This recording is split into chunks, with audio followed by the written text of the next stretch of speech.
Bonjour Robert Emery. Je suis très heureuse de recevoir un passeur, un porteur d'enseignement. Comment est-ce qu'on se sent à l'intérieur lorsque on est brassé par cet enseignement et qu'on le partage? Alors ben oui, moi aussi d'abord merci Nadjezda pour cet entretien, pour la possibilité de m'exprimer. Merci aussi à Daniel pour la proposition de diffusion euh, de cet entretien que l'on a. Et je sais pas si je me sens dans un état particulier en voulant partager un, un rapport au monde différent de celui que l'on peut avoir avec ce que l'on appelle notre conscience ordinaire. Mhm. C'est plutôt de l'enthousiasme à dire que il y a une possibilité de vivre autrement, de vivre dans une conscience non plus seulement mentale, mais que j'appelle une conscience amour, parce qu'elle ouvre le cœur, elle nous ouvre aussi sur un autre plan. Euh,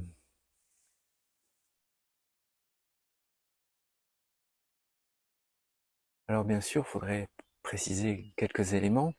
C'est que la conscience mentale, justement, on pourrait dire qu'elle a été... Allô, hello l'ami. Oui, j'aimerais aussi remercier le lieu, d'abord, qui est très beau, qui nous accueille aussi, qui est très habité. Donc, cette conscience mentale, elle est construite à partir du langage. Et le langage, c'est magnifique, mais ça a aussi des limites. C'est-à-dire que ça fonctionne avec des mots euh, qui ne sont, qui décrivent quelque chose, mais qui ne sont pas, bien sûr, ce qui est décrit. Mais surtout, c'est des mots qui fonctionnent en opposition. C'est-à-dire que si on parle dans le langage et ce plan mental, cette conscience mentale, si on parle d'amour, eh bien, c'est un amour qui est lié à une opposition, c'est-à-dire la haine. Par exemple, si on parle de paix, ça va être en opposition aussi, par exemple, avec la guerre.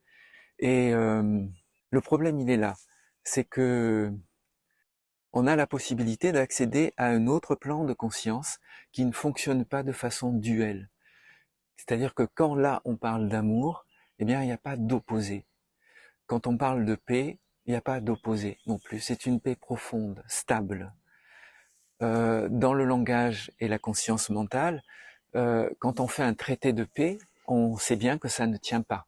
Hein, on peut voir toute l'histoire, on pourrait dire humaine. On a des exemples même immédiats entre les Israéliens et les Palestiniens. Ils font de temps en temps la paix, mais ce n'est pas une paix qui dure. C'est une paix qui va toujours vers le conflit, vers la violence, vers la guerre. Donc pour l'amour, c'est pareil. Nous, quand on parle d'amour, euh, on aime une personne, un homme, une femme, et quelques mois, quelques années après, on se retrouve devant un tribunal pour dire que voilà, c'est plus possible, on se haït, tu m'as pris ceci, tu m'as fait cela.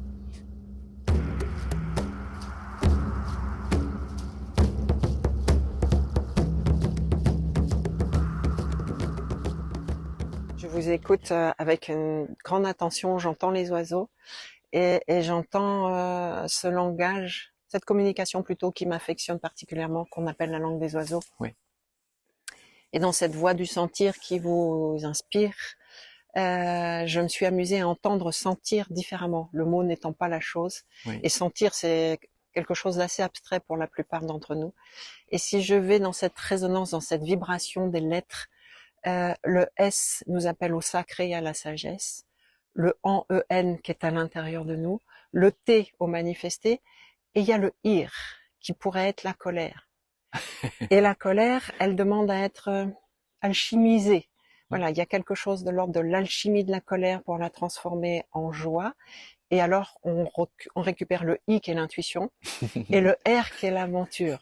Donc, pour moi, sentir, cette voie du sentir, c'est reconnaître ce sacré qui est à l'intérieur de nous, parce qu'il est là. Et pour pouvoir le manifester, un peu comme l'alchimiste transforme le plomb en or, transformer la colère en joie, en amour. Et pour moi, dans ce que j'entends là, tout le travail reste à faire. On est déjà ça.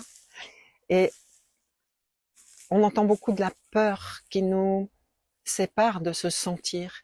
Je me demande si la colère est pas à égalité avec la peur pour nous empêcher de sentir.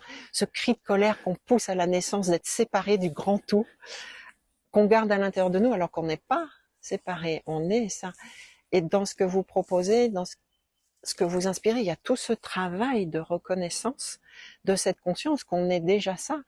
Et mais l'ouverture, la curiosité, c'est ça le chemin de vie, c'est ça, sentir, revenir dans ce qu'on est au départ, Oui, se manifester sacré. C'est très très joli comment vous présentez ce terme sentir, Nadjezda. Et oui, c'est une façon de voir les choses qui est très juste aussi. On peut voir le sentir de plein de façons. Mais oui, il y a vraiment de ça.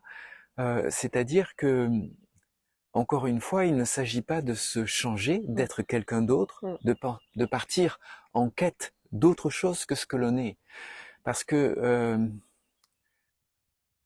ce que l'on est, ce je suis,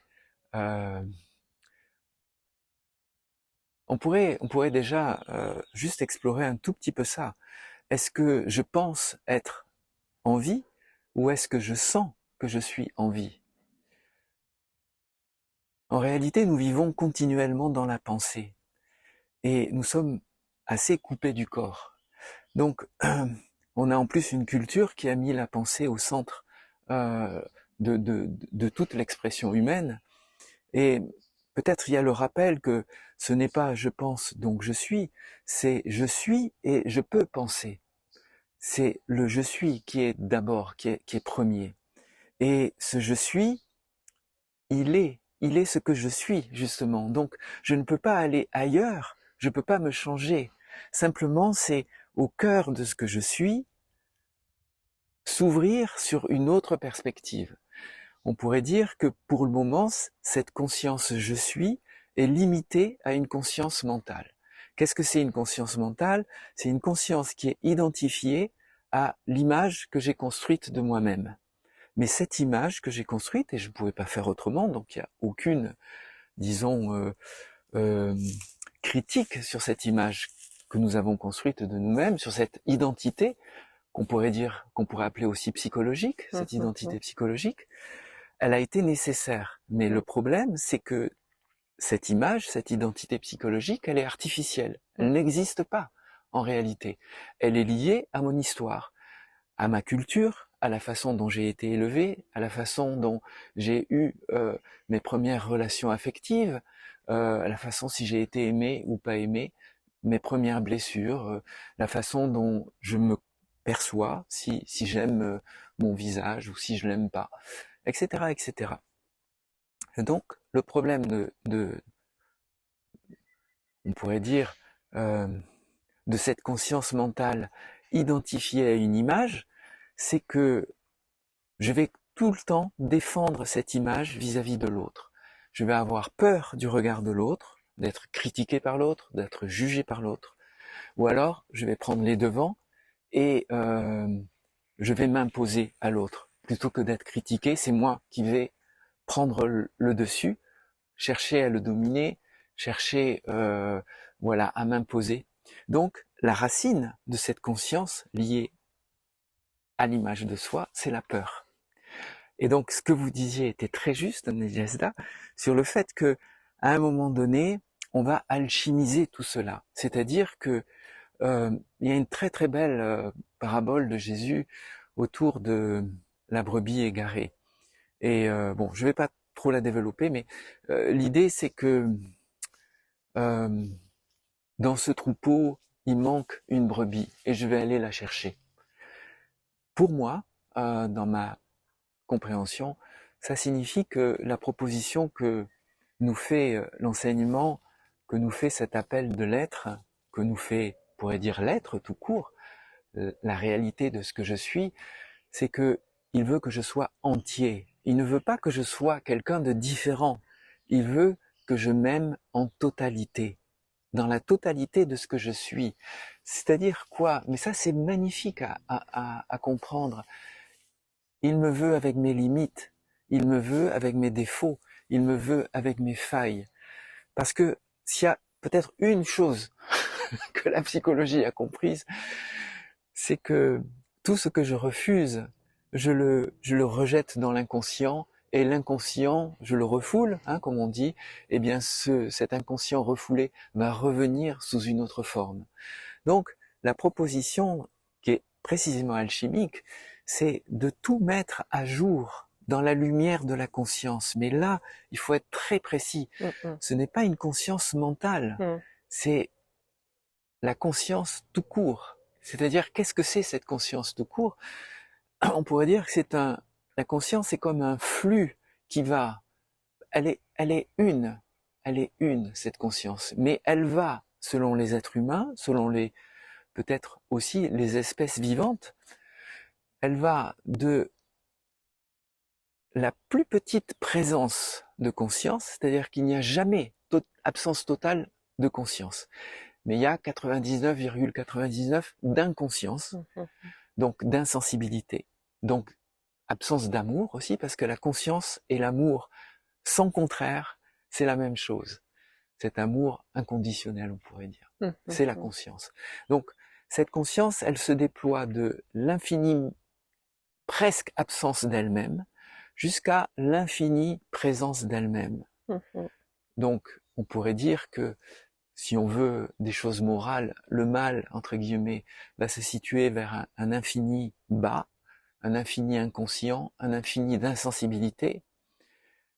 Le Christ va se situer plutôt vers un infini cosmique.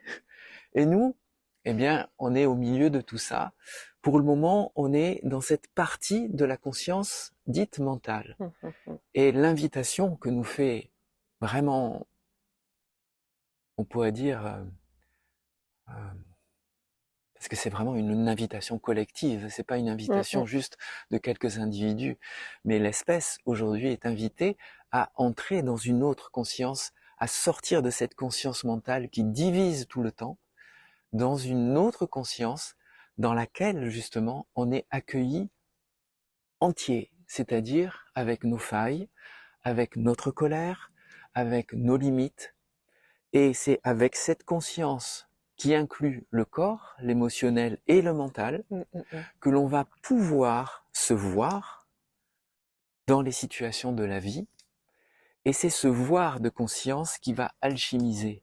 Ce n'est pas en allant chercher la source et l'origine telle que le fait la psychanalyse ou la thérapie. J'ai rien contre la thérapie, au contraire, elle est vraiment nécessaire pour soigner des grandes blessures. Mais la proposition de l'enseignement tel qu'il se développe aujourd'hui, ce n'est plus le développement personnel, ce n'est plus la thérapie de la personnalité, c'est vraiment quitter une identité psychologique qui divise constamment moi, les autres, mon histoire personnelle d'un côté et puis l'histoire personnelle de l'autre, des autres, pour aller vers cette ouverture de cœur qui déjà va commencer à me faire m'aimer moi-même, c'est-à-dire à poser mon regard sur toutes les parties de moi où je suis en conflit avec moi, c'est-à-dire avec mon corps, avec mes émotions, avec cette image de moi qui fait que je me sens victime ou au contraire que je me sens tout puissant ou toute puissante. Donc pour aller vers une identité différente. Il n'y a pas c'est pas un néant où je n'existe plus. Non, c'est au contraire une présence. Mais cette présence ne se définit plus psychologiquement et le Robert ne se définit plus avec son histoire personnelle. Parce que là, dans cette conscience-là, il n'y a plus de peur. Pourquoi? Parce que la peur est liée à l'image de soi.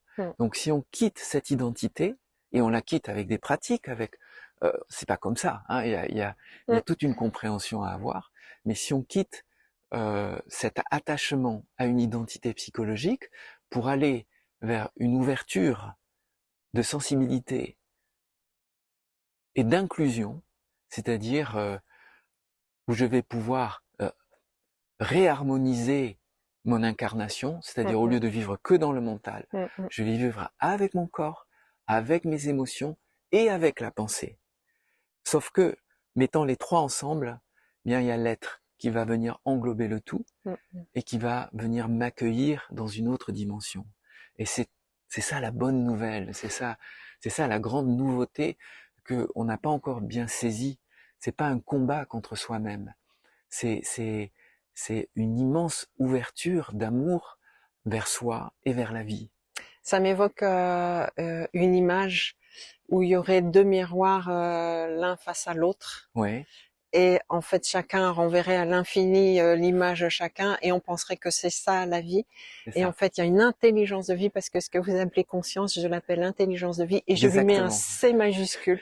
Parce qu'en fait, l'intelligence de vie, elle est à l'extérieur de tout ça. Alors que la plupart d'entre nous, on pense que ce que nous sommes, cette réalité à laquelle on tient fort, c'est la réflexion, la projection mutuelle de ces deux miroirs et l'un dans l'autre. Merci Nadjda pour parler d'intelligence de vie, parce que on nous a conditionné à penser que l'intelligence, c'était l'intelligence mentale.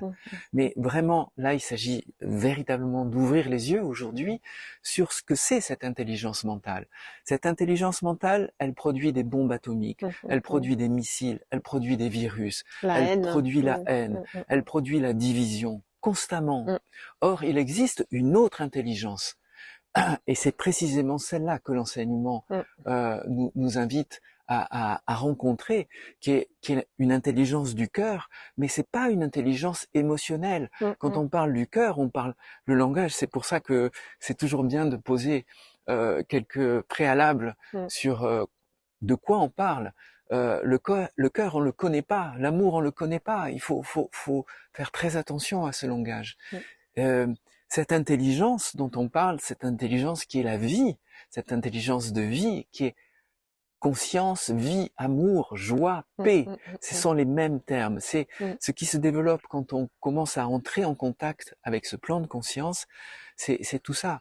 Alors, peut-être, ça commence d'abord par la paix. Il faut sortir du conflit pour que la paix s'installe, et c'est seulement sur une terre, pour moi, dans mon expérience, c'est seulement dans une terre en paix que l'amour qui est sans opposé, cet amour, on pourrait dire, dont parle le Christ, cet amour qui dit « aimez-vous les uns les autres comme je vous ai aimé », peut commencer à naître. Mais donc cette intelligence, eh bien, elle est infiniment supérieure à toute morale, parce que elle est le soin même de la vie. Elle est vie en même temps. Le soin, oui, c'est le mot juste, oui. C'est magnifique. Je reviens sur cette communication, parce que moi, elle me fait vibrer, celle qu'on appelle le langage des oiseaux. L'amour, c'est la lumière de l'âme, ou étant la lumière en hébreu. Et il me semble que lorsque vous évoquez récemment dans votre livre la beauté, pour moi, dans beauté, toujours avec cette communication, il y a le beau manifesté. Et dans le beau manifesté, il y a ce qui est visible, ce que je perçois, dans ce que je vais traverser, que je vais voir. Mais on oublie ce que je vais recevoir de la beauté dans l'invisible. Et pour moi, l'amour, c'est ça, c'est accepter. Voilà, je regarde ce talus, je regarde cet arbre, il y a quelque chose de moi qui perçoit. Et cette conscience de l'amour me dit, oui, mais tu reçois aussi. Et donc, tu peux savourer, parce que cet amour, pour moi, c'est cette contemplation de la beauté. Il y a un moment, il faut juste respirer, être là, et recevoir l'amour, parce que l'amour, ça se reçoit. Alors qu'on passe toute notre vie à courir après, à perdre son âme, justement, pour attraper quelque chose qu'on identifie comme étant l'amour, alors que, voilà, il n'y a qu'à être là. Bien sûr. Cet amour inconditionnel, tous ces âmes nous l'offrent. Et si on est là, comme vous et moi, dans cette conscience, il y a presque un moment où on n'a plus besoin de parler. Bien sûr. Il y a différentes écoles dans le monde qui nous parlent de ce plan de conscience, amour, et notamment les écoles soufis, qui ont mis l'accent sur le fait au lieu de partir en quête et de chercher, de se laisser trouver.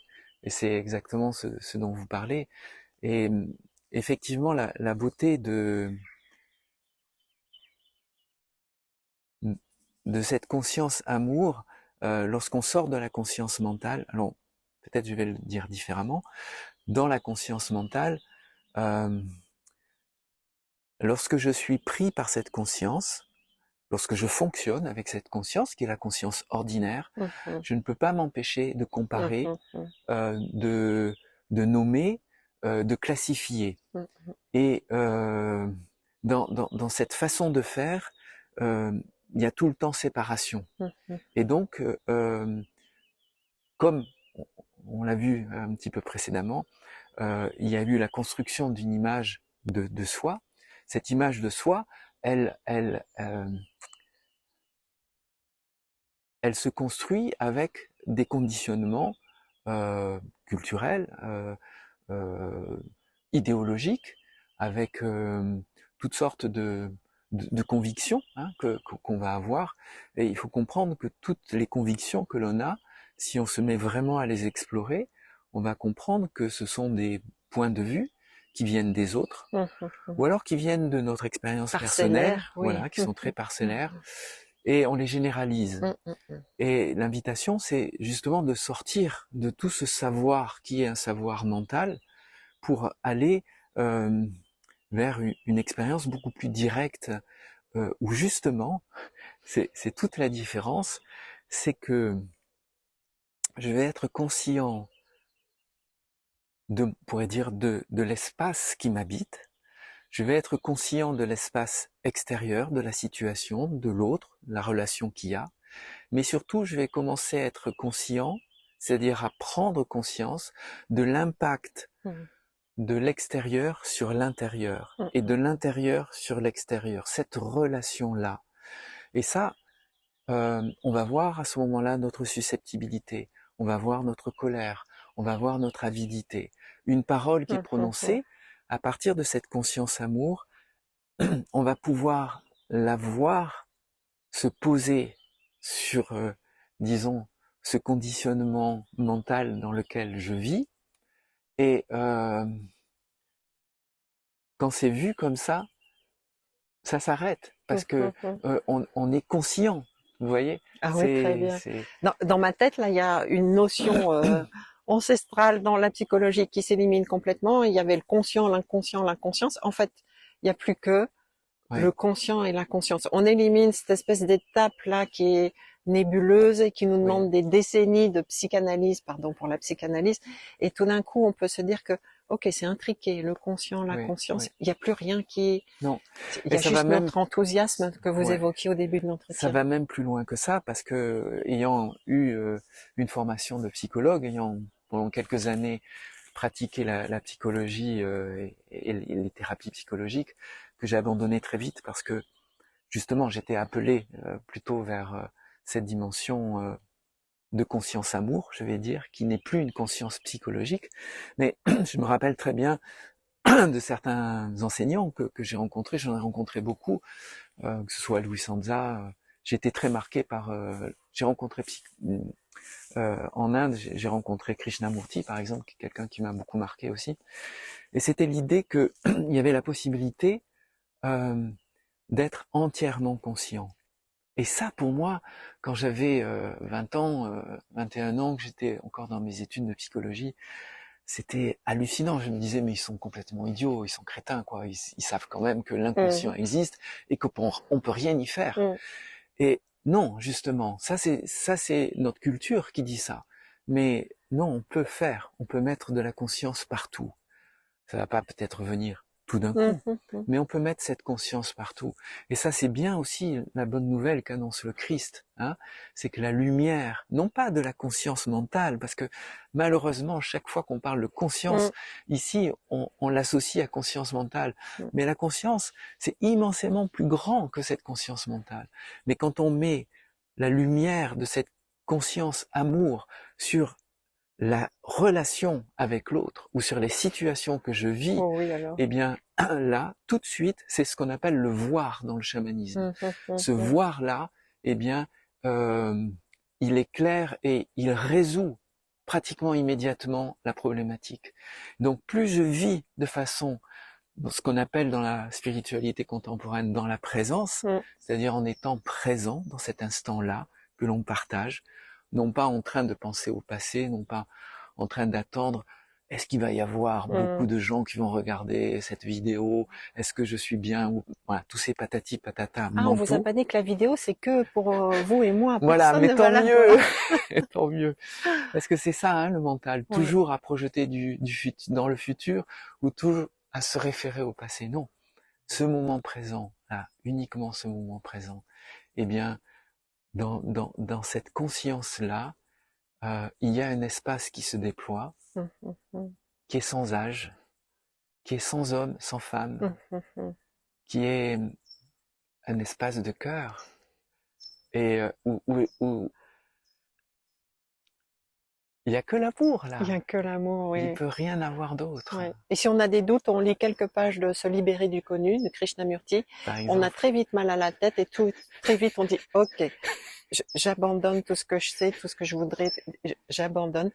Et il y a une espèce de respiration tout d'un coup qui s'installe. C'est vraiment ce mental qui nous empêche de Oui, respirer, qui nous oui. empêche de sentir la vie. En vous écoutant, je pensais à ce que partage Laurent Huguely dans cette tradition chamanique, c'est le bruit et le signal. Mhm. Voilà, il y a tout ce bruit là qui nous inspire, qui nous et puis tout d'un coup il y a la vie qui dit OK, où elle est la vie là? Et là on se rend compte que il y avait plus la vie. Eh oui. Et cette vie, elle est tellement puissante à l'intérieur de nous que régulièrement elle nous dit, elle est où la vie à l'intérieur de toi? Comment tu vis? Les personnes que j'accompagne, je les invite vraiment le matin, parce que le matin on ouvre les yeux et on a la checklist, et je leur dis non, oubliez ce que vous allez faire dans Mhm. la journée, essayez en ouvrant les yeux de vous demander qu'est-ce que je vais vivre aujourd'hui. Mhm. Et donc qu'est-ce que je vais vivre? Il y a ce sentir, il y a Mhm. cette beauté, il y a cette conscience qui tout d'un coup se disent ah chouette, on va commencer la journée avec la vraie vie et pas avec le décalage, parce C'est que ça, pas on avec est ce que je projette. on est en décalage, il y a une espèce de conditionnement. Euh, Vous êtes optimiste là, parce que là on est entre nous et on est dans cette vibration. Et merci pour ce regard il y a quelques instants là qui m'a beaucoup touchée. Euh, on a beaucoup de travail pour réveiller l'enthousiasme à l'intérieur de nous. Non, non, il Non? n'y a pas beaucoup de travail. Ah, bonne nouvelle. Merci Robert Emery. Il n'y a pas beaucoup de travail. Non, il n'y a pas beaucoup de travail. C'est très mystérieux, hein. Hum, hum, hum, Et en plus, on peut pas faire de promesses dans ce monde-là. hum, Mais euh, premièrement, il y a une immense sincérité à avoir. hum. C'est-à-dire que à un moment donné dans mon chemin, parce que j'ai, je suis entré dans ce chemin à l'âge de 15 ans, donc j'ai beaucoup côtoyé d'enseignements, beaucoup côtoyé d'impasses, Hum, beaucoup hum, côtoyé d'enthousiasme, et, et, et beaucoup en moi je dirais de prétention, euh, euh, j'ai beaucoup côtoyé cet aspect où je croyais tout savoir, avoir tout compris. Oups. Donc oui, oui, oui, tout à fait. Et à un moment donné, justement, je me suis vraiment vu dépendre justement de ce regard de l'autre au sein d'un chemin spirituel. Et je me suis dit, mais ce chemin, en fait, c'est de ma vie dont il s'agit. Hum, hum, Et il y a une nécessité absolue de redevenir sincère hum, là. hum. Qu'est-ce que je cherche finalement? Vers où je vais et pour qui je vais et pourquoi je vais là? Et donc la sincérité, elle est absolument nécessaire. Hum, hum, Après, comprendre que euh,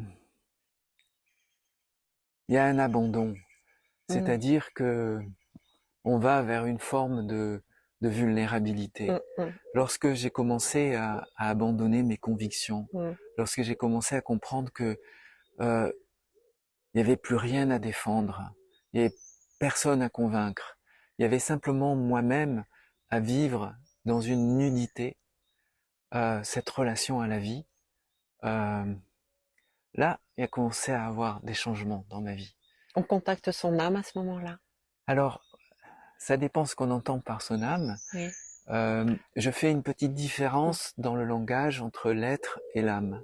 On Mhm. pourrait dire que c'est la même chose. Mhm. Mais disons que pour moi, l'être, c'est la dimension divine, à Mhm. savoir que nous avons cette signature divine, la vie, cette vie en vous, Yesda, cette vie en moi, c'est la même. Nous Mhm. avons la même dimension d'être. Mhm. Par contre, cet être peut faire des expériences uniques. Mhm. Et ces expériences, c'est une proposition. Pour se comprendre, on pourrait dire que elles sont mémorisées par l'âme. Donc l'âme est individuelle. Elle est comme une mémoire des expériences que je fais. Et donc votre âme et mon âme sont différentes. Mhm. Et donc la question c'était, j'ai oublié. Ça n'a aucune Bon, importance la d'accord. question. C'était l'âme. Est-ce qu'on est en contact avec son âme lorsqu'on a abandonné la matérialité ou en tout cas Alors la oui, supériorité de la matérialité du corps? on est en contact en tout cas avec cet espace de l'être Mhm. qui est notre vie même, qui est un espace sans qui n'a aucun besoin de se définir. Mhm. Mais du coup, dans cet espace-là, on a accès à des mémoires portées par l'âme. Mhm. Donc on peut récupérer à la fois des qualités, on peut aussi... mais bon, je veux pas entrer dans des choses qui sont hors de, comment dire, de l'expérience ordinaire. Le Mhm. plus important, c'est pas ce qu'on peut faire plus tard, c'est de faire tout de suite, Mhm. c'est d'avoir tout de suite cette compréhension que je vis coupé de mon corps, Mhm. que je vis d'une façon mentale. Et là, c'est ça qui est important, peut-être à vraiment préciser, c'est que donc mon attention, comme disent d'ailleurs les soufis, ton attention c'est ton trésor. Mhm. Et ça c'est vraiment, c'est très très très juste. Donc c'est avec mon attention que je fais le chemin. Mhm. Mais si j'ai une attention mentale, je ne ferai jamais rien sur le plan spirituel. Mhm. Pourquoi? Parce que si j'ai une attention mentale, cette attention mentale est liée à l'image de moi. Elle est liée à la comparaison. Elle est liée à la critique, au jugement. C'est-à-dire que si vous m'écoutez mentalement, vous allez être en train de comparer ce que je dis avec ce qu'a dit, mettons, Mhm. je ne sais pas, Mhm. X enseignant ou Y Don Miguel Ruiz, Eckhart Tolle, vous allez faire votre salade. Or, justement, il s'agit de créer une autre attention avec laquelle je vais commencer à faire ce chemin. Et pour créer cette autre attention, eh bien, je vais avoir besoin d'avoir une attention ancrée dans le corps. Mhm. C'est ce qu'on appelle dans cette voie une attention sensitive. Mhm. Et c'est lorsque j'ai, pour une simple raison d'ailleurs, quand je pense, mon corps est toujours absent. Quand je pense, Mhm. j'ai aucune sensation de mon corps. À la différence que par exemple être, se sentir être, c'est toujours une sensation. Être est une sensation. Mhm. Donc, comprenant ces deux aspects, ça a été pourtant Louis Sanza ne l'a pas inventé. C'est lié à de grandes traditions spirituelles, mais ça a été beaucoup oublié. Et ce merveilleux ami qu'est Louis Sanza l'a remis véritablement en valeur dans cette pédagogie de la voie du sentir. J'en profite pour dire aussi que euh, une voie est évidemment toujours portée par le plan de conscience de celui qui en parle. Mhm. C'est-à-dire que la voie du sentir telle que en parlait Louis Sanza n'est évidemment pas la voie du sentir dont je parle, puisque Mhm. moi je me base sur le plan de conscience que je vis, et quelqu'un d'autre qui va en parler parlera aussi à partir de son plan de conscience. Donc il n'y a pas une voie du sentir, il y a autant de voies du sentir qu'il y a de personnes qui en parlent, comme il y a autant de christianisme, on pourrait dire, qu'il y a de chrétiens qui en parlent, hein, autant de bouddhisme qu'il y a de personnes qui parlent. Mais donc ce euh,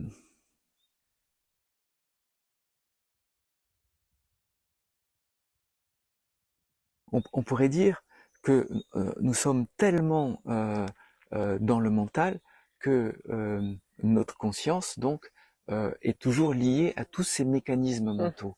Donc si je commence à ancrer une attention en ayant toujours une perception, soit de mes pieds, soit de ma main, soit la perception globale de mon corps, soit ma respiration, eh bien je vais avoir une attention différente. Et cette attention, justement, elle n'est plus mentale. C'est-à-dire qu'elle ne fonctionne plus avec les catégories du langage, déjà, avec la comparaison. C'est merveilleux. Et ça, c'est cet ami Louis Sanza l'a très très bien mis, je dirais, en lumière. Ça vient aussi de ce qu'on appelle l'enseignement de Gurdjieff, qui venait lui-même des enseignements soufis. On appelait ça le rappel de soi. Hein. Le rappel de soi, c'est cette capacité d'être présent avec le corps, avoir une attention présente avec le corps. Et là, oui, je peux faire un chemin spirituel avec cette attention et aller peu à peu vers cette ouverture du cœur. Mais si je le fais à partir du mental, c'est une impasse totale. Je n'irai nulle part. Est-ce que je pourrais exprimer je crée donc je suis? Oui, aussi, bien sûr, bien sûr. Puisque cette création, elle est dans l'instant et Oui. elle s'efface l'instant d'après. Exactement. Je ne m'y attache pas. Exactement. Elle n'a pas existé plus que le temps où je l'ai créée. Et pendant ce temps-là, j'étais vivant. Je crée donc je suis. C'est ça. Et d'ailleurs, tout est vibratoire. Hein, c'est-à-dire que euh, plus on va entrer dans cette vibration un petit peu plus haute, parce que bon, on comprend bien que la sensibilité, par exemple, est un certain type de vibration. Si je deviens de plus en plus insensible, je baisse mes vibrations, donc je vais être de plus en plus inconscient si je suis insensible, et si je suis inconscient, je vais être de plus en plus violent, parce que je vais laisser cours à toutes les blessures inconscientes qui agissent derrière moi. Donc, par contre, plus je suis sensible, attention, pas émotionnellement émotif. C'est pas de la sensiblerie, c'est de la sensibilité, voilà. C'est pas pareil c'est pas du tout pareil. Plus je suis sensible, donc plus je suis avec un cœur ouvert, plus mes vibrations vont monter. Mais plus mes vibrations vont monter, moins je vais être atteint par des susceptibilités, par des paroles de personnes, mais ça va beaucoup plus loin que ça. C'est-à-dire que dans ma relation au monde, eh bien, je vais rencontrer des situations totalement différentes. Je ne vais plus rencontrer la violence que je pouvais rencontrer si je suis sur une vibration inconsciente. Si je suis dans une vibration inconsciente, je vais être attiré par la même vibration. C'est pour ça que quand on dit se laisser trouver, c'est une question d'aimantation. Vous voyez, y a un très beau terme qui est qu'on peut devenir des porteurs d'amour. Mais attention, on ne vient pas des porteurs d'amour comme ça. Hein, c'est-à-dire qu'il faut quand même entrer, d'abord sortir de cette conscience mentale et entrer dans une connaissance de soi, c'est-à-dire avoir vu comment on fonctionnait, avoir posé suffisamment de regard conscient pour s'installer sur cet espace de présence. Accueillir l'amour, voilà, finalement, c'est un vrai travail.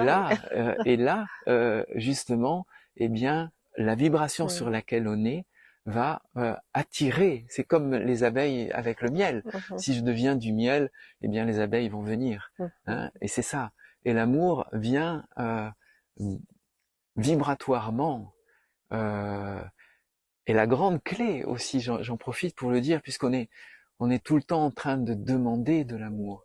La grande clé, c'est que arrêtez de demander de l'amour, parce que l'amour ne va pas venir comme ça.